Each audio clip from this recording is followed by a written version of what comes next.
Indian ബഹിരാകാശ ഗവേഷണ സംഘടനയുടെ സ്പേഡെക്സ് ഡോക്കിംഗ് പരീക്ഷണം വിജയിച്ചു. 2024 ഡിസംബർ 30-ന് PSLV-C-30 വിക്ഷേപിച്ച SDX-1, SDX-2 എന്നീ ചെറു ഉപഗ്രഹങ്ങളാണ് ശ്രമകരമായ ദൗത്യത്തിൽ ബഹിരാകാശത്ത് സംയോജിപ്പിച്ചത്. വളരെ സങ്കീർണമായ പ്രക്രിയയിലൂടെയാണ് ISRO ഈ അപൂർവ നേട്ടം കൈവരിച്ചത്. ഇതോടെ US, റഷ്യ, ചൈന എന്നിവയ്ക്ക് പിന്നാലെ അപൂർവ ശാസ്ത്ര നേട്ടം കൈവരിക്കുന്ന ലോകത്തെ 4ാമത്തെ രാഷ്ട്രമായി ഇന്ത്യ മാറി. നേട്ടത്തിനു പിന്നിൽ പ്രവർത്തിച്ച ISROയ്ക്കും ഇന്ത്യയുടെ ശാസ്ത്ര സാങ്കേതിക വൈദഗ്ധ്യവും രാഷ്ട്രത്തിന്റെ ആദരവും അഭിനന്ദനവും അർഹിക്കുന്നു. ചന്ദ്രനിലേക്ക് ഇന്ത്യക്കാരെ അയക്കൽ, തുടർന്നുള്ള ചാന്ദ്ര ദൗത്യങ്ങൾ, ചന്ദ്രനിൽ നിന്നുള്ള സാമ്പിളുകൾ പരീക്ഷണശാലകളിലേക്ക് എത്തിക്കൽ, ബഹിരാകാശ പരീക്ഷണ നിലയങ്ങൾ സ്ഥാപിക്കൽ തുടങ്ങിയവയ്ക്ക് ഇപ്പോഴത്തെ പരീക്ഷണ വിജയം നിർണായക ചുവടുവയ്പായി മാറുമെന്നാണ് പ്രതീക്ഷിക്കപ്പെടുന്നത്. പരീക്ഷണാർത്ഥം 2 ചെറു ഉപഗ്രഹങ്ങളെ ബഹിരാകാശത്ത് സംയോജിപ്പിക്കുകയെന്ന ദൗത്യത്തിന്റെ ആദ്യഘട്ടമാണ് ഇപ്പോൾ വിജയകരമായി പൂർത്തിയാക്കിയത്. ശാസ്ത്രജ്ഞരെയും സാങ്കേതിക വിദഗ്ധരെയും രാജ്യത്തെ ആകെത്തന്നെയും ഉദ്യോഗത്തിന്റെ മുൾമുനയിൽ നിർത്തിയ നീണ്ട 15 ദിവസങ്ങളുടെ അന്ത്യത്തിലാണ് ഇപ്പോഴത്തെ വിജയം സാധ്യമായത്.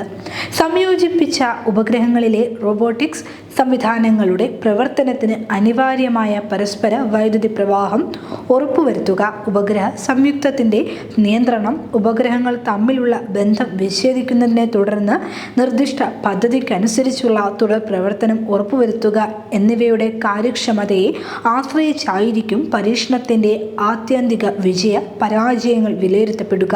എന്നിരിക്കലും ഇതുവരെ കൈവരിച്ച പരീക്ഷണ വിജയം ശുഭോദർക്കവും ഏറെ പ്രതീക്ഷയ്ക്ക് വക നൽകുന്നതുമെന്ന് നിസ്സംശയം പറയാം. ഇപ്പോൾ സംയോജിപ്പിക്കപ്പെട്ട സ്പേഡെക്സ് ഉപഗ്രഹങ്ങളുടെ പരസ്പര വൈദ്യുതി പ്രവാഹം ഉൾപ്പെടെയുള്ള പരീക്ഷണങ്ങൾ പൂർത്തീകരിച്ച് അവയെ വിയോജിപ്പിച്ചു കഴിഞ്ഞാൽ ഇരു ഉപഗ്രഹങ്ങളും ഡിജിറ്റൈസ് ചെയ്ത് 2 വർഷക്കാലം ഇതര പരീക്ഷണങ്ങൾക്കായി ബഹിരാകാശത്ത് സജീവമായി തുടരുമെന്നാണ് വിഭാവനം ചെയ്തിട്ടുള്ളത്.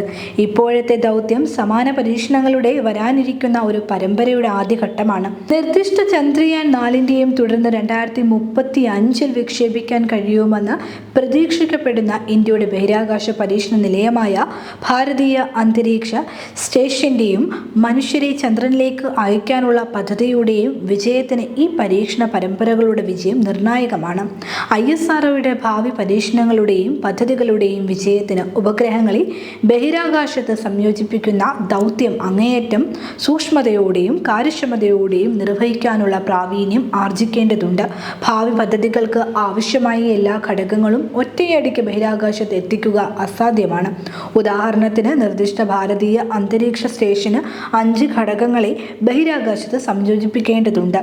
ചന്ദ്രനിൽ നിന്നും മണ്ണിന്റെ സാമ്പിൾ ഭൂമിയിലെ പരീക്ഷണശാലയിൽ എത്തിക്കുന്നതിനും ബഹിരാകാശത്തെ ഇന്ത്യയുടെ സ്ഥിര സാന്നിധ്യം ഉറപ്പിക്കുന്നതിനും ഉപഗ്രഹ സംയോജന വിദ്യ സമ്പൂർണ്ണമായി വികസിപ്പിക്കേണ്ടതുണ്ട്.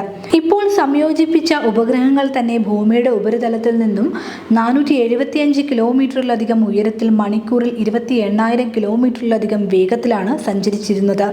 അവയെ ഭൂമിയിലുള്ള നിയന്ത്രണ കേന്ദ്രത്തിൽ നിന്ന് നിയന്ത്രിച്ച് സംയോജിപ്പിക്കുക എന്ന ദൗത്യമാണ് നമ്മുടെ ശാസ്ത്രജ്ഞരും സാങ്കേതിക വിദഗ്ധരും വിജയകരമായി നിർവഹിച്ചത്.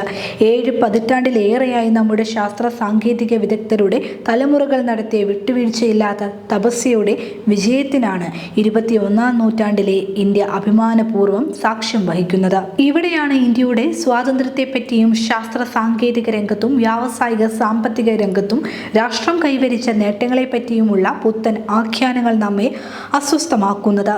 ബഹിരാകാശ ഗവേഷണ രംഗത്ത് രാഷ്ട്രത്തിന്റെ അന്തസ്സുയർത്തിയ സ്പേഡെക്സ് പരീക്ഷണ വിജയത്തിന്റെ അതേ കാലത്തു തന്നെയാണ് രാഷ്ട്രീയ സ്വയം സേവക് സംഘിന്റെ സർസംഘ് ചാലക് മോഹൻ ഭാഗവത് രാജ്യത്തിന് സ്വാതന്ത്ര്യം ലഭിച്ചത് അയോധ്യയിലെ രാമക്ഷേത്രത്തിലെ പ്രാണപ്രതിഷ്ഠയോടെയാണെന്ന അപഹാസ്യമായ അവകാശവാദവുമായി രംഗത്തു വന്നത്. ഇന്ത്യ ബഹിരാകാശ പര്യവേഷണ ശ്രമങ്ങൾക്കും പരീക്ഷണങ്ങൾക്കും അടിത്തറ പാകിയ ദശകങ്ങളെ അപ്പാടെ തമസ്കരിക്കാനും അന്ധവിശ്വാസങ്ങളുടെയും അനാചാരങ്ങളുടെയും തീവ്ര ഹിന്ദുത്വ ദശകത്തെ മഹത്വവൽക്കരിക്കാനുമുള്ള ബോധപൂർവമായ ശ്രമമാണ് പ്രതിലോമ രാഷ്ട്രീയ പക്ഷത്തു നിന്നും ഉയരുന്നത്. സ്പേഡെക്സ് പരീക്ഷണ വിജയമടക്കം ശാസ്ത്ര സാങ്കേതിക രംഗത്ത് രാഷ്ട്രം കൈവരിച്ച നേട്ടങ്ങളുടെ പൈതൃകം പ്രതിലോമ രാഷ്ട്രീയത്തിന് അവകാശപ്പെട്ടതല്ല.